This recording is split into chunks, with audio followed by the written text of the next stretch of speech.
Salut à tous et bienvenue dans cette nouvelle vidéo. Aujourd'hui, on va parler des radiateurs électriques et on va voir s'il y en a qui sont plus économes que d'autres ou si c'est du marketing. C'est parti! Donc on se retrouve dans cette nouvelle vidéo pour parler des radiateurs électriques. On est en pleine période où il commence à faire bien froid au mois de décembre et puis ça va se continuer certainement en janvier, février, éventuellement mars et peut-être plus tard en fonction des régions et du climat bien sûr. Et donc, vous avez peut-être des radiateurs électriques, vous avez peut-être envie d'en installer des nouveaux, vous êtes peut-être comme moi en pleine rénovation et donc vous pensez à un système de chauffage et vous avez opté pour des radiateurs électriques. Donc, on voit souvent que sur le marché, il y a soi-disant des radiateurs qui sont plus économes que d'autres. Et donc, on va voir ça un petit peu plus loin dans la vidéo. On va parler tout d'abord des différents types de radiateurs qu'il existe sur le marché aujourd'hui. Et puis, on va voir si, s'il y a des radiateurs qui sont plus économes que d'autres. Pour démarrer, on va partir, on va dire, des moins chers jusqu'aux matériels les plus chers. Et pour commencer, il y a bien sûr les convecteurs. Donc, les convecteurs, c'est quoi? Les convecteurs, c'est ni plus ni moins que une résistance qui chauffe l'air. En général, l'air est pris par le bas du radiateur et sort chaud plutôt par la partie supérieure du radiateur. C'est ce qu'il y a de moins cher sur le marché aujourd'hui en termes de radiateur. Ensuite, on a les panneaux rayonnants. Donc, les panneaux rayonnants, c'est plutôt une résistance qui va chauffer un panneau qui ensuite va rayonner dans la pièce. Et, et ce rayonnement va se propager et va venir comment dire, rayonner sur les surfaces de la pièce, les meubles, les murs, etc. pour homogénéiser un petit peu plus la température qu'un convecteur qui lui aura tendance à faire monter la chaleur au plafond. Ensuite, nous avons tout ce qui est inertie, radiateur à inertie. Donc, c'est encore une fois une résistance qui va chauffer une masse soit liquide, soit solide, donc soit un fluide caloporteur, soit une masse. Une masse en fonte, en céramique, en ce que vous voulez. Donc, je vais les mettre tous les radiateurs à inertie dans le même panier, disons. Donc c'est un radiateur qui va mettre plus longtemps à diffuser la chaleur et une fois qu'il va être arrêté, l'inertie thermique créée par cette masse va rediffuser un peu de chaleur dans la maison. Généralement, la chaleur est dite plus douce avec un radiateur à inertie plutôt qu'avec un panneau rayonnant, par exemple.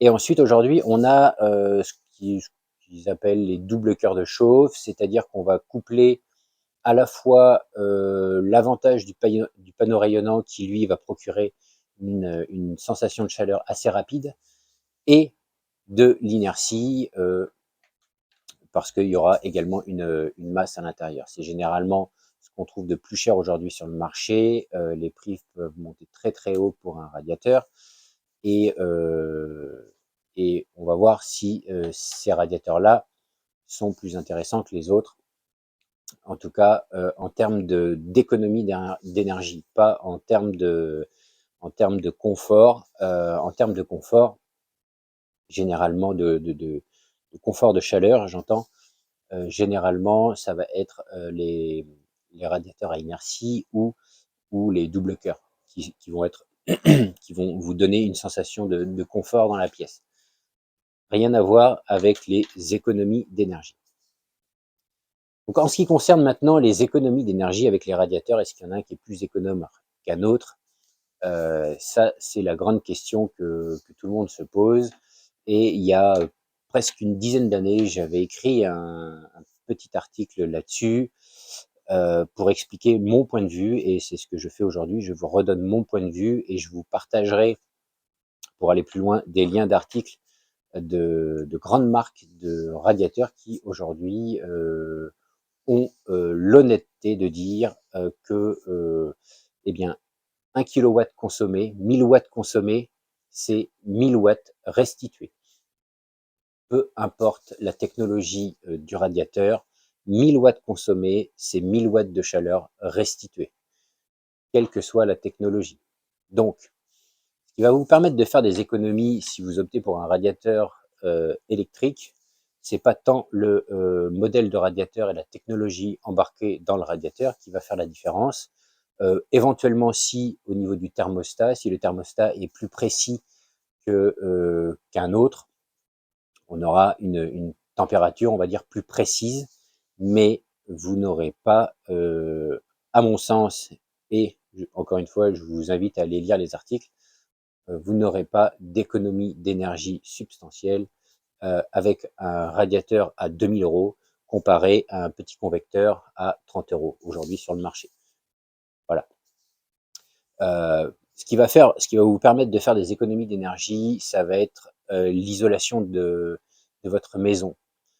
Potentiellement, si vous mettez un radiateur double cœur très cher, qui sur le papier est soi-disant plus économique, mais que vous avez une maison qui est mal isolée, vous n'allez pas faire plus d'économie d'énergie que si vous aviez posé un convecteur à 30 euros.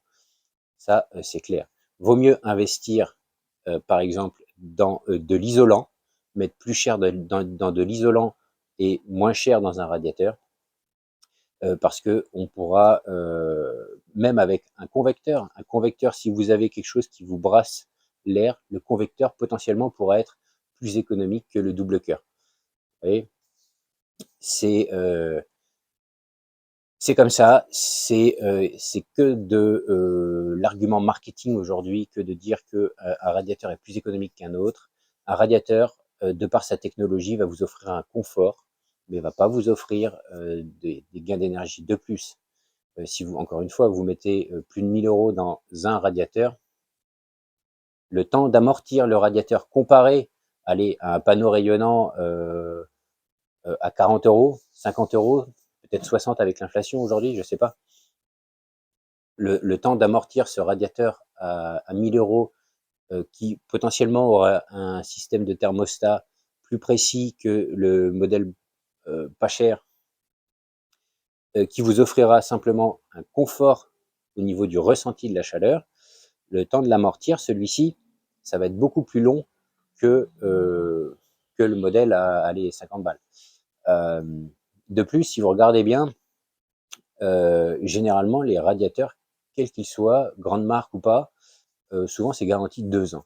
Donc, un radiateur qui est garanti 2 ans, grande marque ou pas, si au bout de 2 ans, il vient à flancher, bah, vous aurez moins mal si vous avez mis 50 euros dans le radiateur plutôt que si vous avez mis 1000 euros. Voilà. De plus, aujourd'hui, est-ce que l'électricité est le meilleur moyen de se chauffer ou pas? Depuis longtemps, on nous explique que non. Si on fait une étude d'amortissement sur 15 ans entre l'achat, par exemple, de radiateurs électriques, panneaux rayonnants pour toute une maison, plus consommation électrique, versus, je sais pas, un système de pompe à chaleur géothermique, entre le coût d'installation et les consommations sur 15 ans, il n'est pas certain qu'il y ait une grosse différence à l'usage. D'autant plus que aujourd'hui, donc depuis longtemps, on nous dit que, et c'est vrai, que le chauffage bois bûche est très certainement ce qu'il y a de moins cher. Aujourd'hui, avec l'inflation qu'on connaît, il y a peut-être des choses à remettre en question parce que aujourd'hui, donc le pétrole augmente, l'énergie électrique augmente, le gaz augmente, enfin, bon, tout augmente hein, globalement. Et on a vu que le bois bûche est en train de grimper, le prix du ster, le prix du granulé a fait au moins x2 par rapport à l'année dernière, parce que le granulé, eh bien, il faut le transformer et l'acheminer, donc c'est du pétrole, c'est de l'électricité pour le transformer qui a augmenté bien plus pour les professionnels que pour les particuliers, en tout cas aujourd'hui. Et je ne parle pas du gaz avec les problèmes que l'on connaît. Est-ce que se chauffer à l'électricité et avec des radiateurs électriques, c'est encore intéressant aujourd'hui? Je pense que oui, dans la mesure où tu as une maison qui est bien isolée. Vaut mieux installer, mettre beaucoup d'argent dans de l'isolation plutôt que dans un système de chauffage. Aujourd'hui, il y a des maisons passives qui fonctionnent sans chauffage. Donc, c'est possible. Ça coûte en isolation et après, à l'usage, ça coûte moins en chauffage. Donc, étant donné que le prix de l'électricité va augmenter en 2023, et je ne sais pas si, comme moi, vous avez reçu les nouveaux tarifs 2023 de votre fournisseur d'électricité, pour mon fournisseur à moi, j'ai remarqué que par rapport à 2022, le prix du kilowattheure en heure pleine augmente un petit peu et le prix du kilowattheure en heure creuse a diminué. C'est comme ça, donc à nous d'adapter nos usages. Et je pense que si on chauffe raisonnablement et intelligemment les pièces de sa maison, avec des radiateurs électriques dans une maison bien isolée, aujourd'hui, il n'est pas exclu que si on faisait l'étude, encore une fois, sur 15 ans, même si on n'a pas le visuel du prix de l'électricité pour le particulier dans les 15 ans à venir, ce qui risque d'être la variable un petit peu délicate, mais je pense qu'au moins pour 2023, il est probable que se chauffer avec des radiateurs électriques n'est pas une mauvaise idée, encore une fois, dans la mesure où on est bien isolé. Voilà. Bon. Ce n'est que mon avis. N'hésitez pas à laisser le vôtre en commentaire. Encore une fois, je vous mets des liens vers des articles qui confirment un petit peu mon avis. N'hésitez pas, si ça vous a plu, à vous abonner, à activer la cloche, etc. Tu connais la musique. Je te dis à la prochaine. Salut!